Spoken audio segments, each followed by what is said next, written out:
So we begin with Manish sir. So which books did you read in your architecture college days early on, apart from your college academic books? Unfortunately, we didn't have any academic, textbooks. We were forced to read some other books. So the first one, when I got admission in architecture, the seniors came, and told me you to read Fountainhead, and that's something which you will know what architect is meant to be.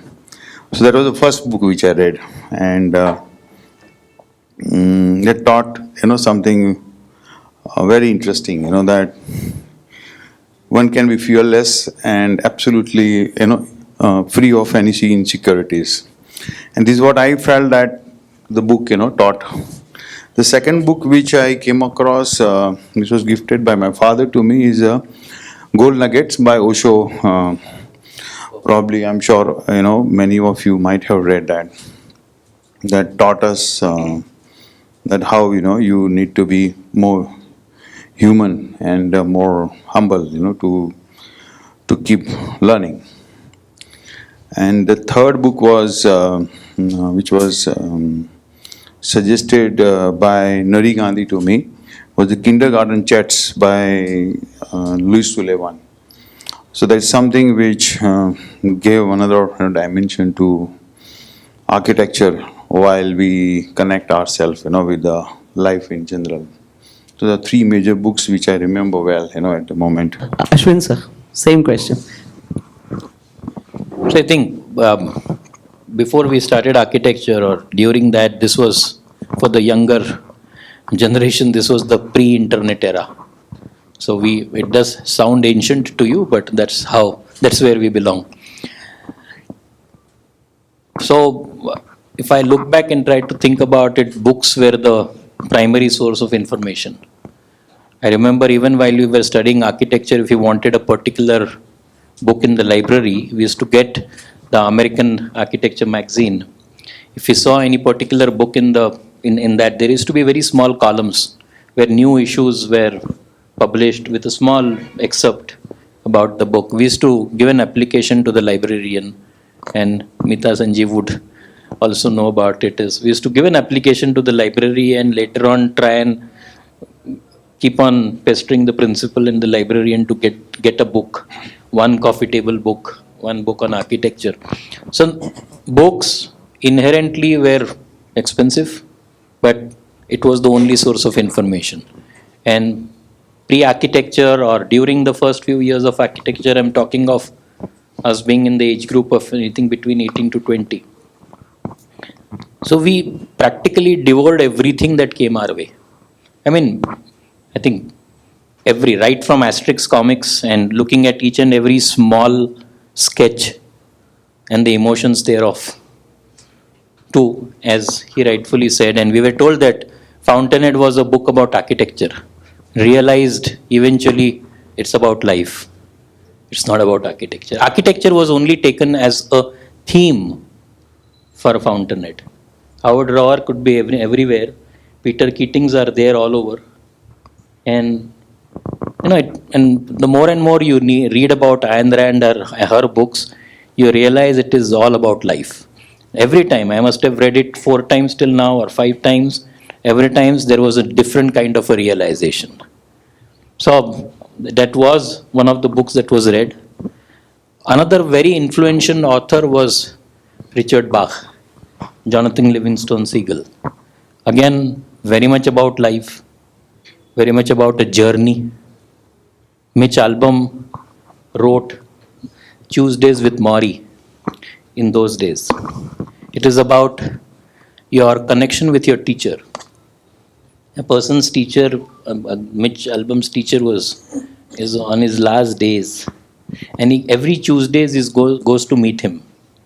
And the conversation between the student and the teacher in the last days of the teacher is what has been mentioned in this book. If anybody has not read that, I suggest very strongly that you read that. So these were the few books, other than so many. There have been right from typical novels. We kept on reading different stuff, but these few books were very, very influential in probably trying to find the path ahead. But those were wonderful days. We read a lot. Thank you so much for sharing this. Aijaz sir, the same question. Okay, Sanjeev sir will take the question. You can have coffee. I think I will go back a little before college days.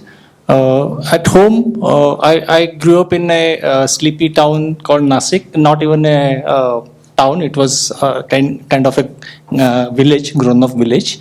And we had zero reading culture at home.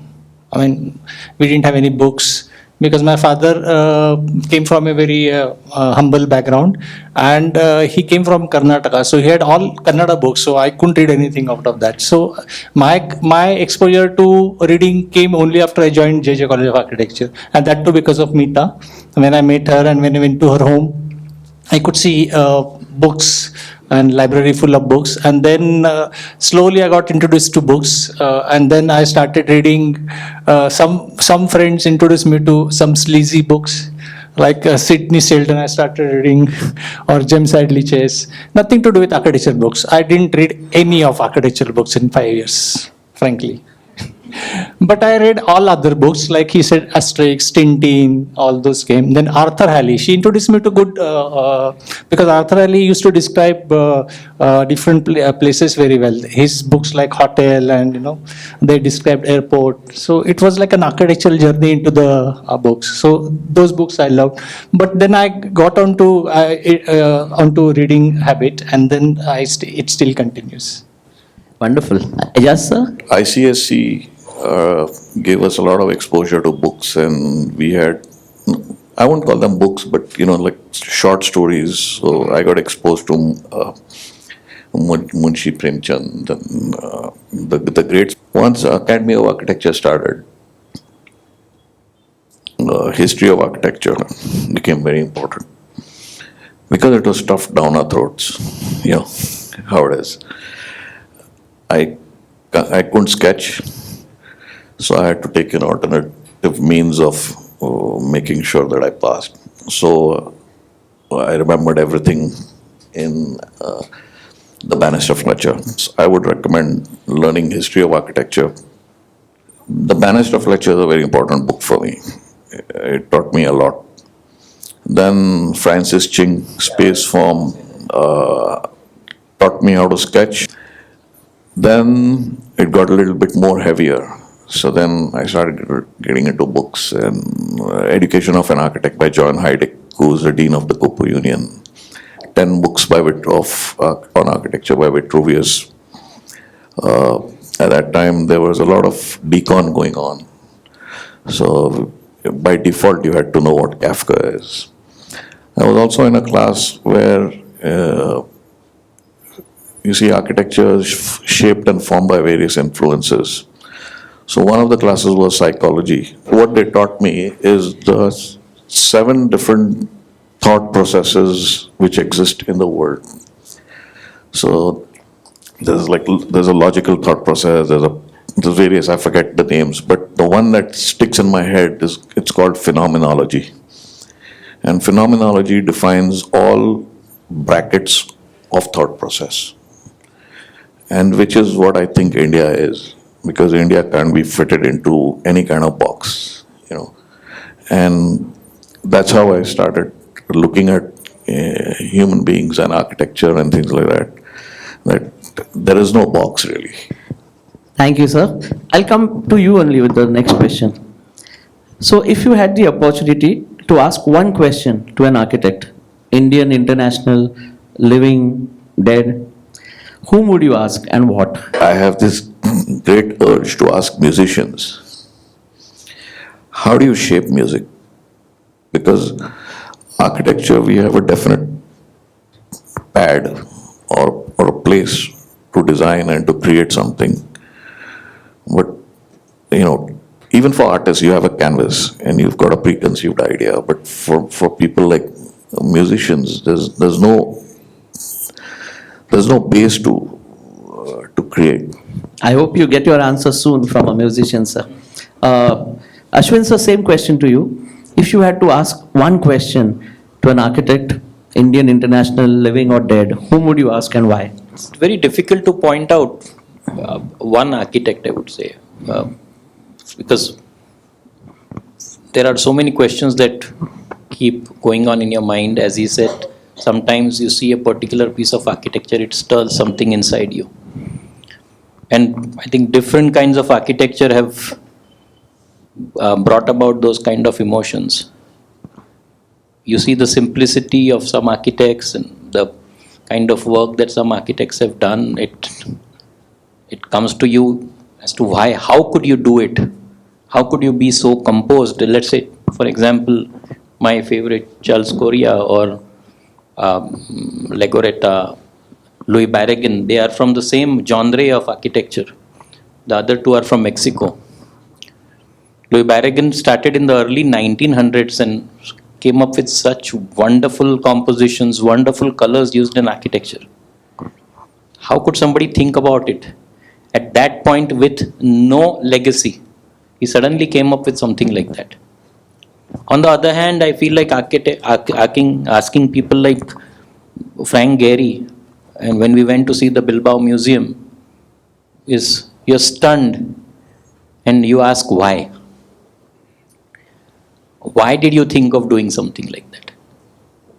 So these are two different kinds of genres. The questions fundamentally are the same, how and why, but the architecture is very different, the emotions are very different. I think it goes with every piece of architecture that stuns you. There are so many emotions that come into your mind. So there wouldn't be one. I mean, there are so many. Okay, Manish sir? See, I would like to go in a very simple way. Like recently I was in Nagpur and I happened to go with one of my clients to see Symbiosis University developed by Hafiz contractor. And my question to Hafiz contractor would be, why one architect who is supposed to be Padma Shri would design a campus of education look like American Parliament House? And I wish that I can ask him straight away. Maybe if we can put a phone now, we can ask him. But it was a shock for me to see that the plan appeared to be more like an hospital, and elevation appeared to be like a Parliament House, and garden appeared to be like a Mughal garden. And it's something which in India, especially why I'm saying this, because many young architects and we are not so exposed to what we talk about Berrigan and the architects from abroad and all, but this is what is being created in India, and it's becoming a big shock, to see the lot of money invested in wonderful campuses, large campuses, people like Symbiosis who can actually contribute, to the better part of architecture in India and can bring, otherwise who else will bring better institutes? I have very serious questions, to the reality, and bring such things much more on the surface, so that design fraternity can actually, be more conscious about what we do. This is what my question would be. Sanjeev sir? Generally, what I'm inquisitive is about is this longevity of these architects who have worked. I will just give few numbers. Oscar Niemeyer, 105 when he died, working up to the last. Still projects are going on. IM Pai, I think, is 95, something like that, and still there. All these people, I want to ask them if there is a chance that what is the how do they keep the passion going on, and what is the secret of their longevity also? I mean, physical longevity is there, at the same time they are working till the last breath. Even B.V. Joshi is so active and so alive to the situation. So that is something which I would like to ask that generation. Because at this stage I feel that to have physical energy is different thing, but to have the passion to continue to that is very important. So I would like to ask those people this question. Wow. Sanjeev sir, coming to you with the next question. Which is the one most important rule that you never break in your profession? That, in other words, which is the golden rule which is very sacred to you in your profession? Maybe everybody is doing that, but we have never failed salaries paying on first. We always pay salary on first of every month. So that has been happening for all these years. We are not breaking that. It's not a rule, but we believe that. And office timings, we don't make people work overtime. It's always you start on time, end on time. I in fact tell people to go. Whatever my staff, I tell them you to go, because it means that if somebody is working overtime, it means that they are inefficient, or my management capacity is not correct. I am employing less people where the more people are required. So either way, I don't want to be blamed. So I don't want inefficient staff, and I don't want my management skills to be bad. So that is the rule I have kept. Ashwin, sir? We have all women staff. I don't know if you can call it a rule or a tenet. Well, it's something that we have followed. So there were our drivers, me, our dog, my office boy were the only useless men. The rest of the creative people are all women. That's how was put forth. But other than that, I don't think we follow any particular rules. I mean, sir, karti hai record di.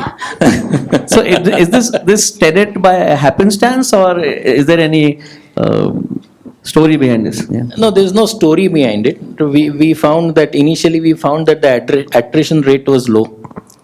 I mean, I myself changed so many jobs while I was working. Hari sir would be, he knows, I worked only for 3 months in his office and ran away to Bombay. So I don't want to take boys who would do the same thing to me. So probably I learned by my own deeds, and I realized that both of us realized that having girls and you give them a nice safe environment, they stay on for a good amount of time. We've had people around who've been around for 17 years, 12 years, 15 years, etc., etc. So again, there was another thought to it that many times women go through different stages of life, get married, etc., etc., and they need a good platform to work in. Many times if they are in competition with boys can stay on till late, 11 o'clock, without any responsibilities of going back home. But they also need to, 50% of students in architecture and design are girls. So they need to have a good platform where they can, make a difference. So I think eventually it was started on a different note, but later on it became a very conscious decision of creating a platform for them to work, to get recognized, and to be able to make a living out of it. So, Aijaz, sir, same question to you. The only rule is there is no rule. There's no rule I follow. Okay. If the shoe fits, buy it. I'd say that's the rule that has served me well all these years. I don't think too much about what things, because minute you get to a rule, then you're restricting yourself to a rule. The mind is always challenging everything. Why do I have to draw on paper? Why do I have to draw on a computer? Why do I have to really draw? Why can't architecture be done in some other way? Why does architecture need to exist? All of those questions keep going around and round. But at the end, you realize it's the survival, which is the single most important rule. So, whatever it takes, just go for it, survive, do your best that you can. But I don't have any such rule that I follow. I love breaking rules. Manish, sir? Principally, yes. We in practice we see that the priority is given always to the functionality, and that becomes our base. So something on whatever we do is always based on the platform, or the first paper what you put is nothing but a functionality. So to me, understanding for functionality and figuring it out, as our by default canvas. And that's something which I've realized that helps us to make us, in that, like how Aijaz asked that, how do you start, or how do you start a music with a plain blank canvas? There's something, even the artist, probably musician who's creating, there's something which is invisible, like a blank canvas, but there is something in his heart or head, that it pushes you, to open up the notes of music. And I think that every problem is spreaded on blank canvas. I don't see anything, but there is something which is there. Even a white blank canvas helps you to decide which color to start with. So I think the functionality is our base of a plain canvas. Next question, we'll start with Ashwin sir. So what would you like your protege to learn from you? One thing which you feel. I think it would be a sense of discipline in design, something that we have followed or tried to follow, I would say. A thought process, a disciplined thought process is something that we try to inculcate and we try to follow in the office. Whatever kind of problem it may be, whatever kind of a project you may be. I think any architectural firm, whatever the genre of architecture may be, a sense of discipline in the thought process. And what do architectural schools teach you? They teach you to think in a particular manner. So disciplined thought process is very, very important. I think all those who work with us and who carry on to further practices or further studies, we try to inculcate that. The thought process is very important. I think that is what I would like them to take ahead.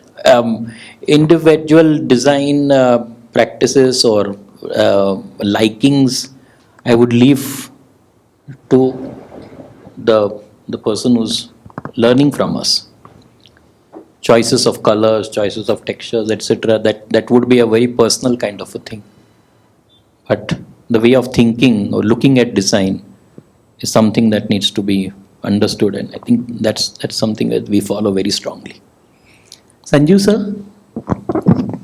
I think many people who work with us, they imbibe indirectly, I mean, we should be role examples for them. We don't have to go and tell them, do this, do that. They generally observe us and generally follow, because we know that we are doing right things, so they also do. But if I have to tell my prodigy, then I say that you explore traveling, because ours is a visual medium.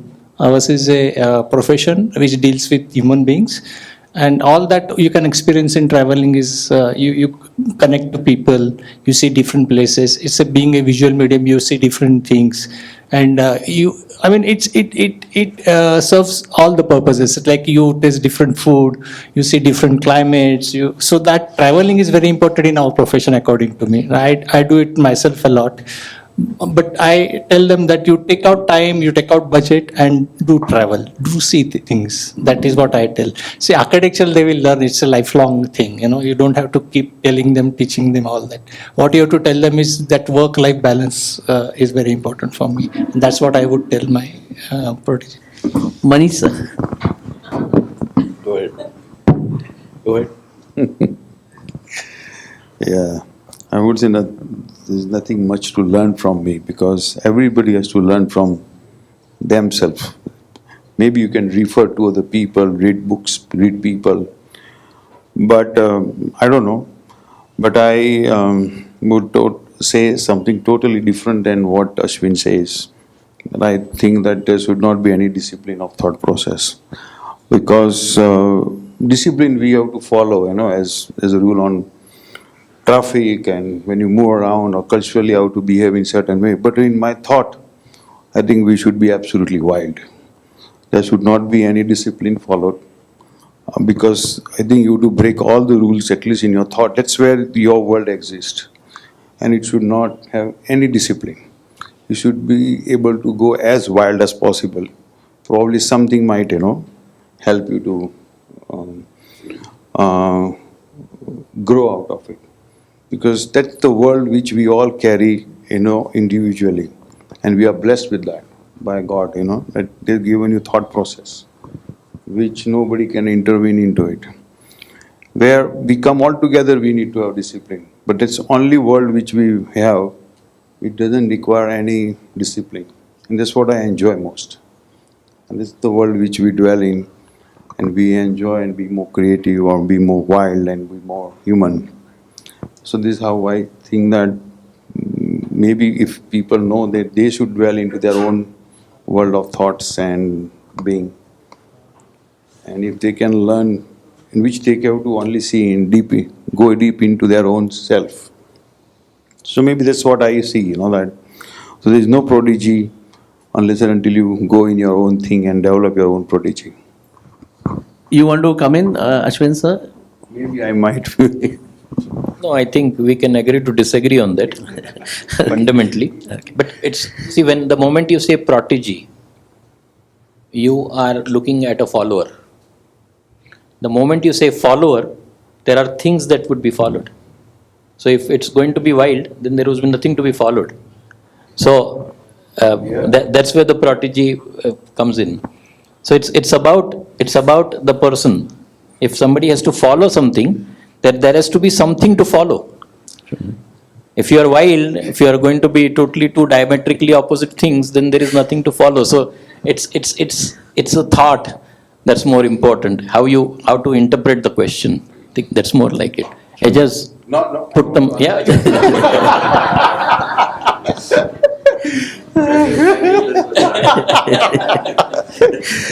I don't know why one should follow anybody. And I don't think that anybody should follow anybody. And why should somebody force, to somebody to follow?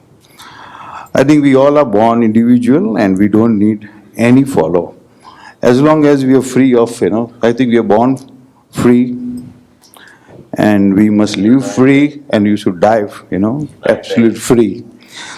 And the word follow is probably the worst word I have ever come across in my life. That why somebody should follow. You can learn from other people, but follow your own self. This is how I see. Yeah, that's it. Aijaz sir? So when you say prodigy, it reminds me of Manish ji, Aijaz ji, Ashwin ji.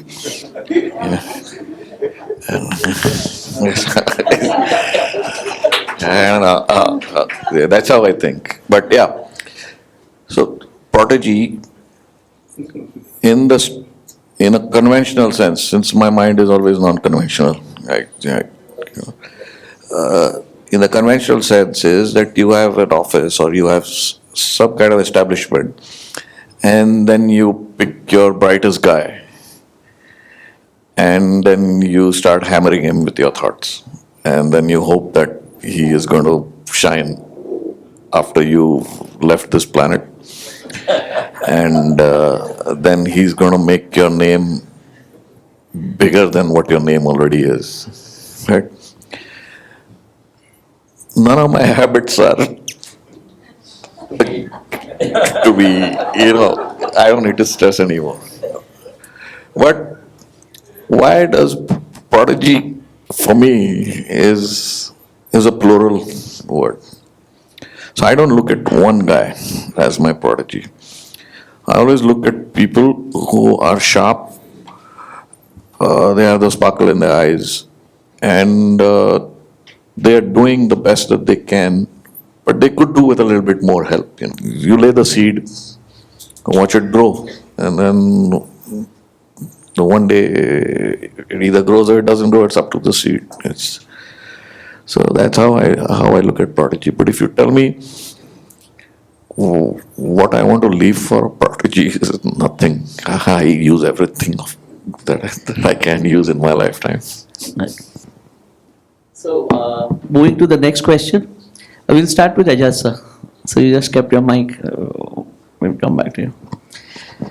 Do you still see little mistakes when you visit your special projects?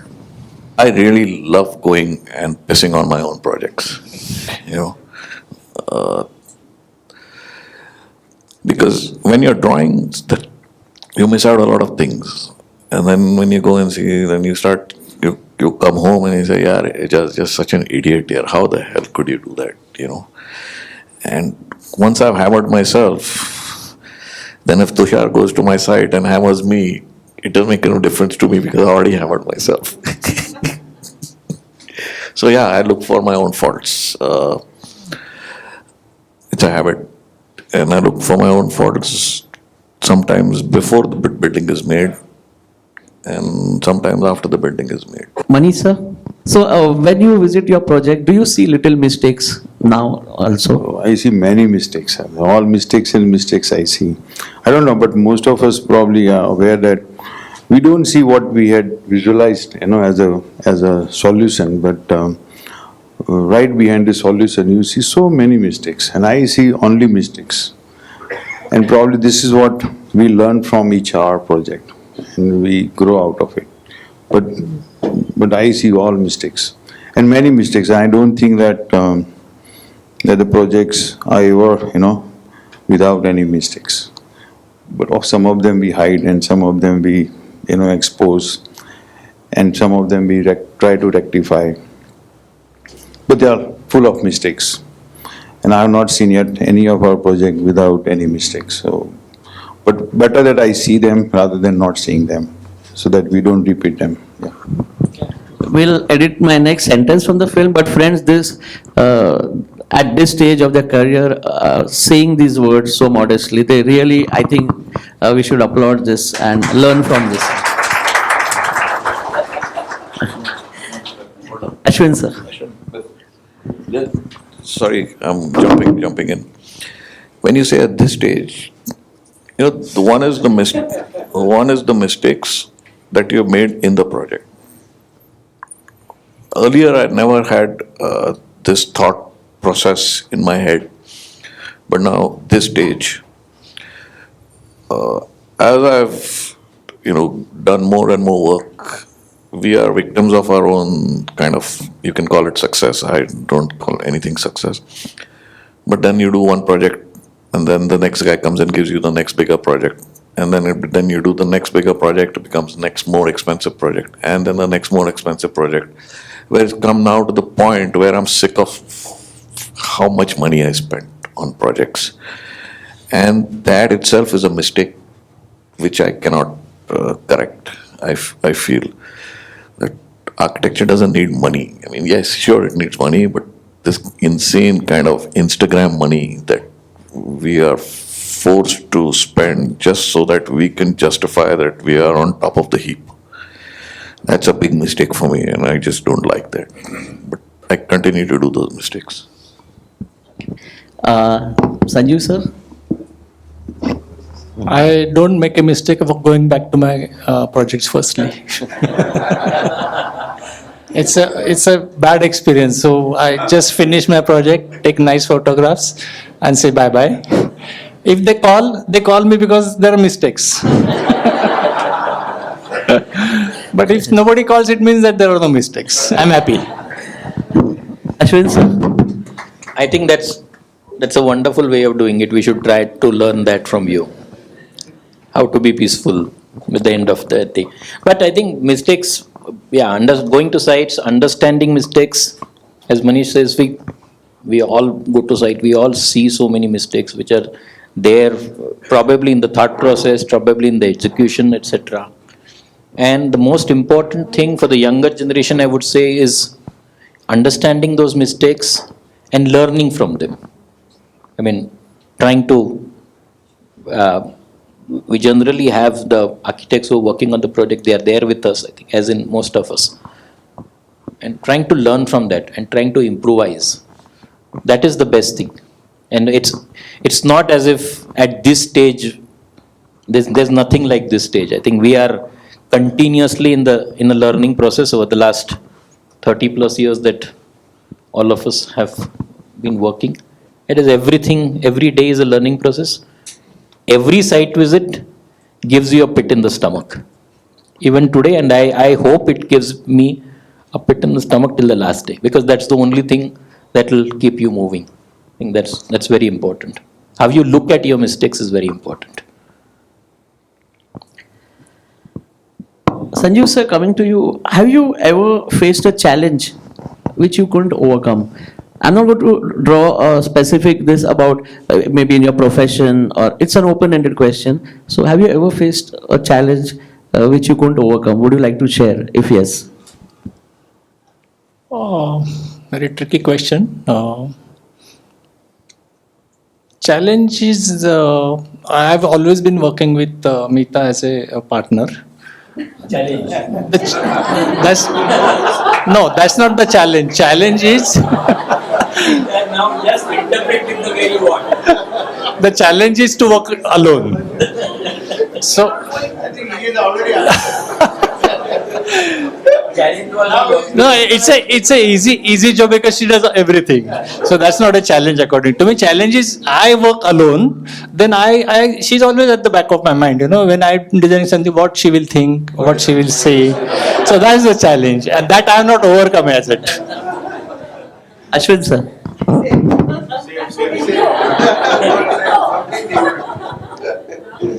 No. Working with Anju has not been a challenge, thankfully. I think we grew up together. You get dinner tonight. Yeah. No, I make dinner tonight. But yeah, I think challenges have been there all through, every stage. It's very difficult to point out one particular challenge. I think that one of the biggest challenges was to come into a new city like Pune. I'd never in my life come to Pune. And suddenly I came to Pune and thought of working here, not knowing even a nice anecdote that I have is, after we got married and shifted here, I was given the address of lane number 15 Prabhat Road, where I was working with architect Shrikant Lele. And Anju was working with architect Vishwas Lele and Chandrasekhar Kanetkar. She was given the address lane number 15 Bandarkar Road. So I went to lane number 15 Bandarkar Road, dropped her, then went on to Prabhat Road, and I came to the adjacent building. I was so raw in Pune.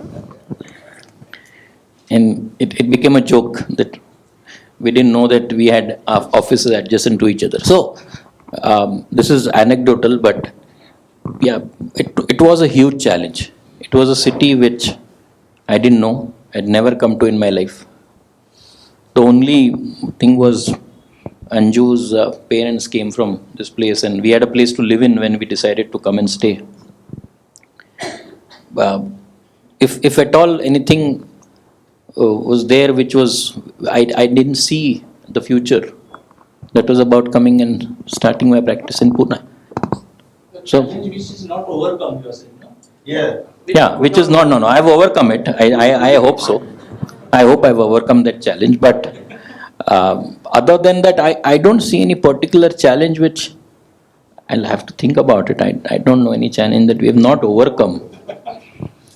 That means you've done a good job. Yeah, I don't know. Or probably I've started thinking about it. Manish sir.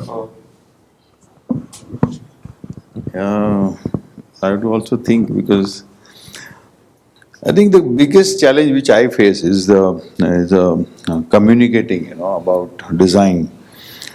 Probably it's so difficult, to express your ideas. And I think that's what taught me, sketching and talking. But still I see that I have not yet overcome, because there's so many things which is there inside, doesn't really come out, in a way to express. And probably that's the limitation which I have, or maybe I don't know, but there's something which I'm born with. It's very, very difficult. But that has made me make my good sketching and some of ideas, better presentations. But every time I do it, I feel that, this still fallen short, so that. This is the challenge of how to communicate ideas. Aijaz sir. The word challenge is a moving target. It's really a moving target. The minute you overcome one challenge, the next morning, the next challenge comes and sits in your face. And if you ask me if you overcome any challenge, the word challenge itself, I can't overcome. it just keeps moving. It just keeps moving. It just you beat. It's like playing any game on the phone. It's like you finish level 1, you go to level 2, level 3, level 4, and the levels keep, and you keep burning time, keep burning effort, and the challenge just keeps moving. There's no end to challenges. No. Any particular one which you could not overcome? When you go from level 1 to level 2, you have overcome that level and you've gone. Yeah, and then that's the challenge which I'm on now. I still have to overcome that. That's the challenge today. It's Okay. The ones that I've overcome, I don't care about. Tomorrow morning's challenge is sitting right in my face. I have to wake up tomorrow morning and face that challenge. Okay. I'll start with Ashwin sir. Sir, do you scare people? And if yes, why does it happen? I guess so many people have told me that. I scare people. I think I'm too blunt, too much in the face. I tell people what I think of them very bluntly, probably. I don't know.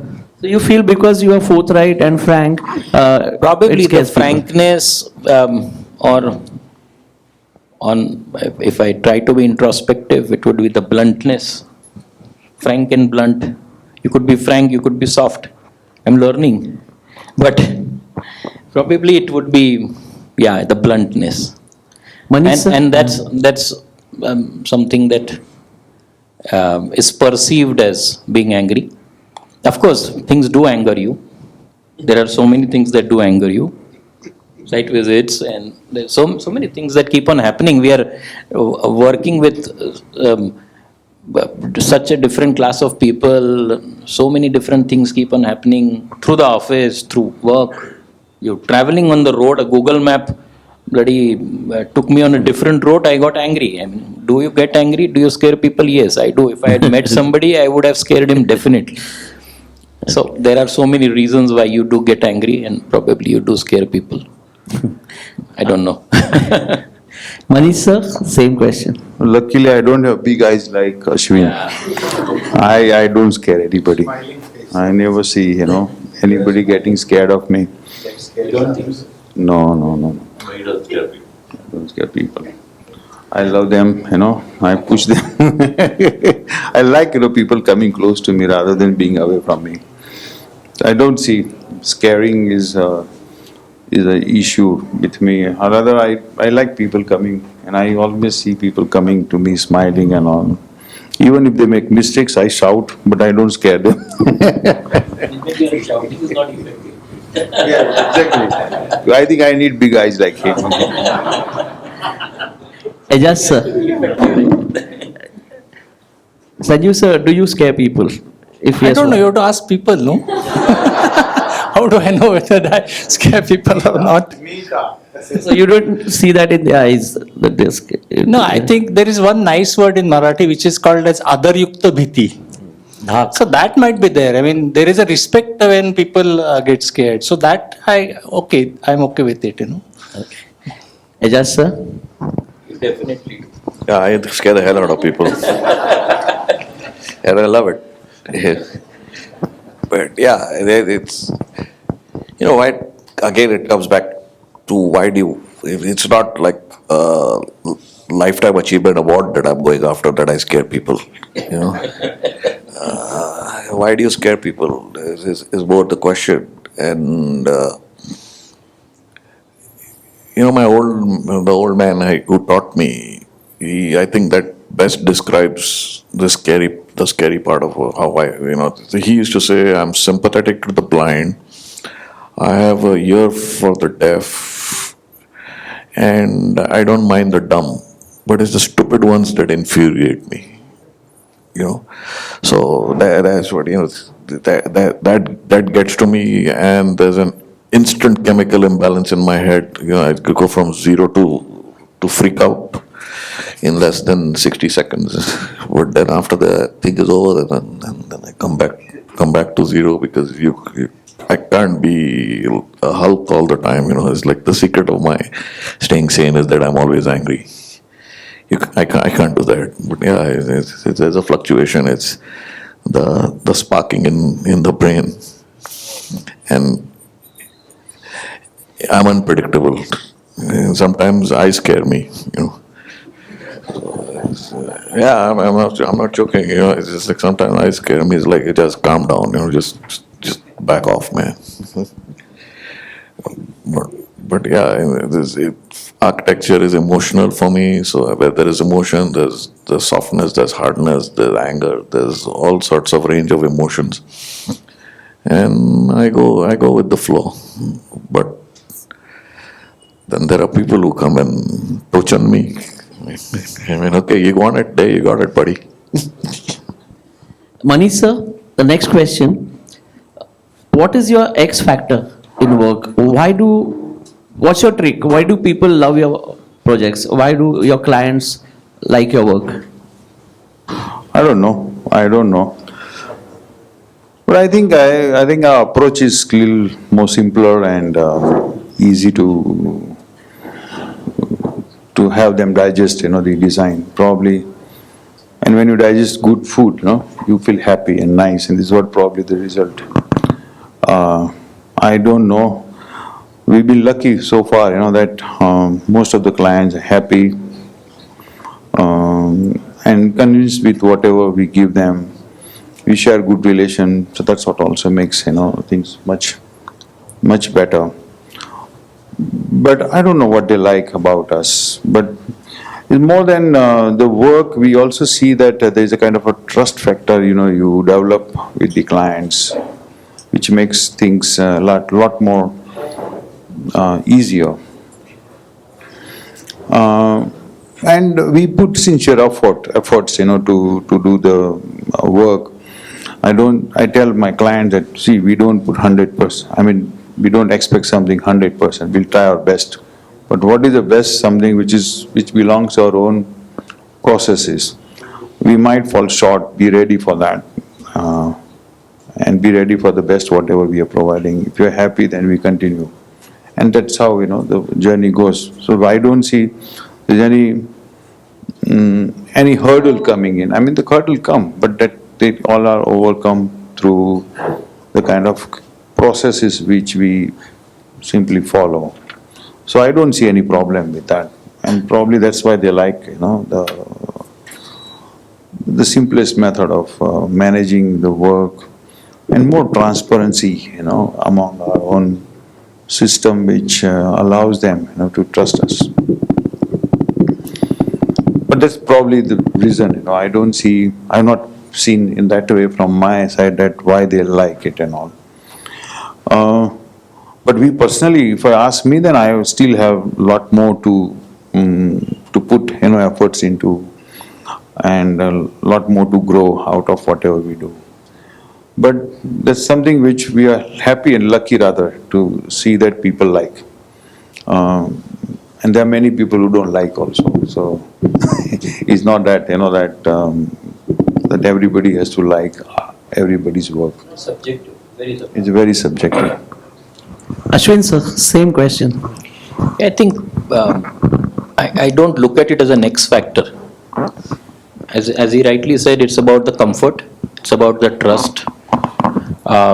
It's probably the language of design that you have developed over the years.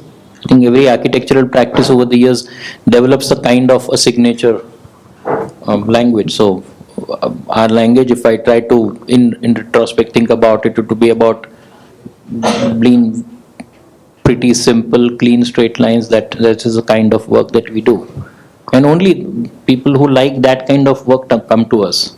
Somebody who likes something probably very flashy or something like that wouldn't come to us. If they do by mistake, they go away thinking that this guy doesn't do anything. So I think it's very, very subjective. But the trust factor and the definiteness of deliverance, that they would be able to, at the end of the day, give us what we expect of them. That is something that happily I would think that we have been able to develop on our own. Probably that is it. Sanjeev sir, same question. I think forget about design, architecture. how the end product is, all that. The process is important for us. Yeah. And that is what people, the clients, what they remember is that how the project happened. We go a lot to select materials. Our profession is the longest profession. You have to deal with the client. Sometimes the bungalow goes on for 2 years, 3 years, and that maintaining relationship is important for me. Forget about how the design and all that. And those clients remember that. And whenever we meet, they say that we had a lot of fun when we built the house and all that. So that is important for me. And that probably could be the XYZ, whatever factor you call it as. Aijaz, sir? The sex lies in the X. And that's where the tension is. So I cannot be comfortable. Manish is nice and he likes things. I'm always on the edge. And I've noticed, at least for me, that, all the greats are always pushing the envelope. They're always pushing the envelope. And when you're pushing the envelope, obviously there's friction because latent heat is going to come into play. Inertia is going to come into play. And the sparks are going to fly. So as soon as I see sparks flying, I feel that I'm at home, because if it's happening, nice and smooth, my brain starts going into panic mode. Like, what the hell, man? This is just too easy. There's more out there, I'm not pushing it. ये नहीं चलने वाला है. So immediately I just break the whole thing down and we start all over again. And then I start going into unknown territories and then try to make some sense out of it. So if at all for me there is an X, it's my own X. I don't compare my X with anybody else's. I'm not in this X measuring mode of life. I make my own X, I push my own X, and come out dissatisfied every day. Okay, we'll do this as a rapid round, this particular question. So we'll start with Aijaz, sir. This time, sir, we'll start it with you. Yeah, rapid round. What angers you or irritates you the most at work? Body odor. Body odor. Okay, Manish, sir. What angers you or irks you the most? The superstition, coming into the process of design. Okay. Ashwin, sir? True, indiscipline. Indiscipline. Yeah. Sanjeev, sir? Silly basic mistakes. Ashwin, sir, starting with you. Do you consciously keep people around you who can tell you that you are wrong, point out your mistakes, tell you on your face that you are an idiot this time? Yeah, I am married last 30 years and she's there with me all the time. I didn't know. Yeah, and the part of being called an idiot, yeah, continuously. So, Sanjeev, sir? yeah, you like the answer, right? Yeah, very much. I know. All of you did. The first part is that, again, married to architect, so you have in-house agencies to tell you that. No, I got one more. My daughter is architect, so she's one more member. Now my granddaughter also teaches me and she criticizes, so that's fine. I'm okay. Always carry somebody around me all the time, 24 hours. That is myself. And I think this is what I always introspect. And I find that we ourselves are enough, to be criticizing ourselves. Why we need somebody else to tell us? And why don't wait for that? And so our eyes need to be trained, to see that we find things. And I think it's fun to tell yourself, idiot. And I like that. So I was 21, 22 years old when I went to the US. I had nobody in life. I was there alone, no kaka, no mama. But when I started working, I had the boss. His name is Cab Childress. He died in 2006. He kind of put this whole seed in my head about the thought process. And till today, everything that I do It's it's like he's watching. So yeah, so that's my genie out of the kettle that I'm always in my head looking out at. Do I meet his approval or not? But I don't need people to. I mean, I'm sure most of the guys who know me, that they know that this guy's slightly off whack anyways, so don't need reassurance on that part. Ashwin sir, according to you, what does architecture do for society? Architecture is meant for society. Without humans, architecture doesn't exist. I mean, it's dead. It's meant for people. So I think it stimulates them, and it has a huge role to play in the way people are, because finally you're constantly in the middle of architecture. A caveman is also in the middle of architecture, and that is what influences you. So it does immensely, and which is why it needs to be very sensitive. As he said, if the children are going to be in India, children are going to study in a educational institute which looks like the US Parliament, there would be a false sense of pomposity within them. And yeah, I mean, see, architecture, if you go into the history of architecture, the primarily Gothic architecture, the way Gothic architecture was designed, it was supposed to give a feeling of power. And the people who looked at Gothic architecture were supposed to feel suppressed. The enormity of the architecture was meant, it was designed with that kind of a thought in mind. It was not meant to make the people feel comfortable. So architecture does influence your mind of the people who are seeing it. So educational institutes need to be designed in a particular manner that the children feel, I would say, not only the word comfortable, but they feel that they should have their feet on the ground. And so with other formats of architecture. It's very important that the architect thinks about what are the influences of what he does. I mean, you make somebody sleep in a bedroom which is painted all red as vis-a-vis any other color, it's going to affect the person's brain, the way of thinking.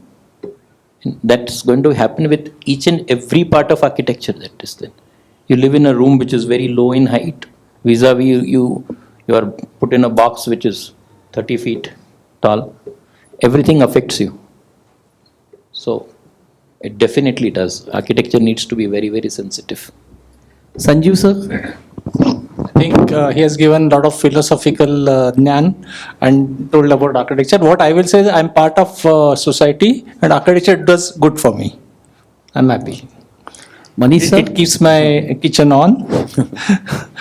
And that's how I look at it. And I work in my own thing. Whatever my client demands, I satisfy him. And I don't look at the entire picture. The intangible. Yeah. Manish sir? So architecture should contribute a better connectivity with the nature, to the society.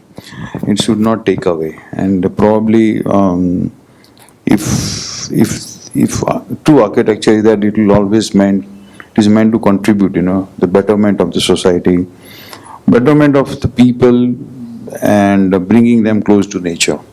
This is how I see it. There is no other purpose as such, but definitely there is a big impact of architecture to society in general, as it reflects in which climatology you live in which cultural aspects you live with. And architecture cannot be conflicting with either the climate or the nature or the culture of the society. And something which I see is getting more chaotic, and people are more confused. Society is relatively is not sure, and I think the society is quite innocent that way. And about what to do with the architecture, and we sitting among these kind of four walls, and only the fraternity, we talk and we understand. But in general, society is absolutely ignorant about how architecture plays role on them. We understand, but we are helpless. And I think if you go back into history, probably as Aijaz said, that history of architecture is something where the solutions and the roots lies, to lead how architecture can actually create a better impact on people. I heard all three of them. He's happy in his skin. He wants discipline. And he's just sad about the state of things. Yeah. And I start thinking, like, what the hell do you have to talk about on this? So, I mean, yeah, I say it as a joke, but most of it is very serious in my head.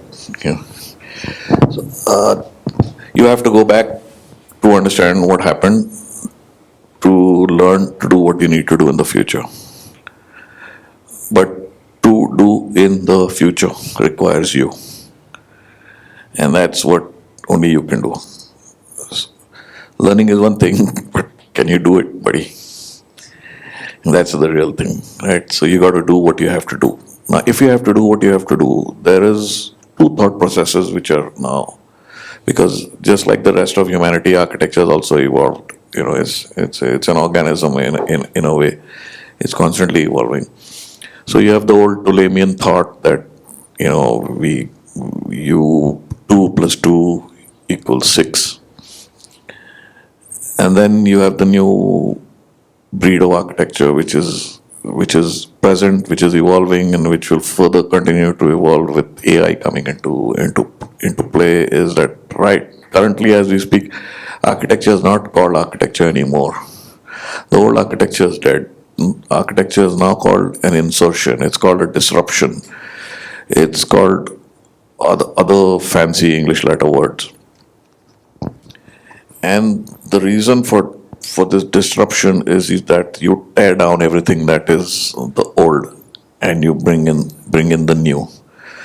And the new is scary. New is exciting. The new is unthought of. And only after you build the new will you realize how badly you screwed up, or how well you did, and how you set the path for the future.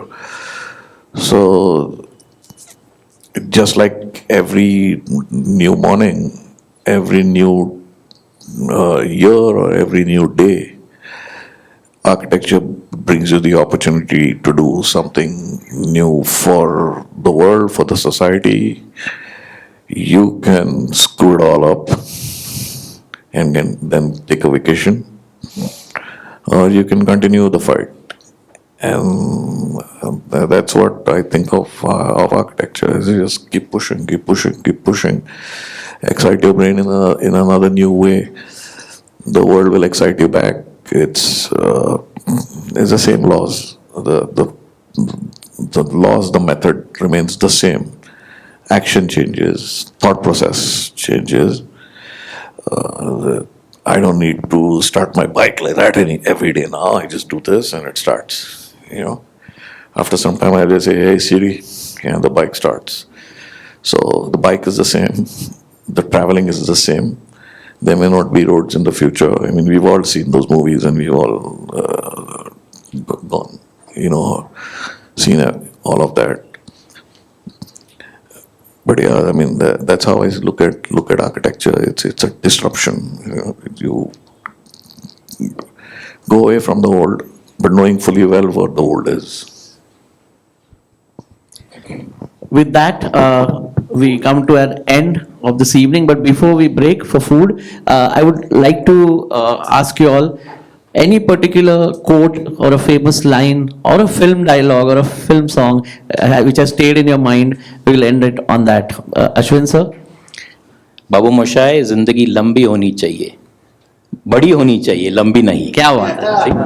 Yeah. The dialogue in a movie Sholay, probably, I don't know, you must be all knowing that. It's spoken by Hema Malini.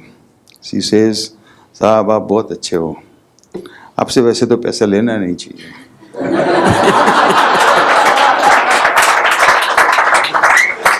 पर घोड़ा घास से दोस्ती करेगा तो खाएगा क्या? Sanjeev sir? I think that is something that we should be. We should put it on a tone as soon as a client comes in.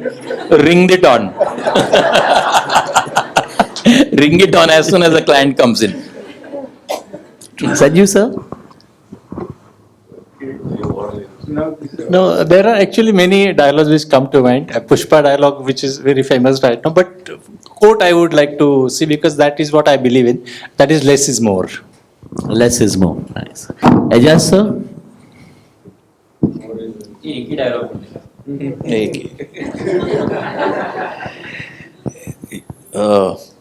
You are where you should be, doing what you should be, or you should be somewhere else doing something else. Fantastic. And that ends the evening.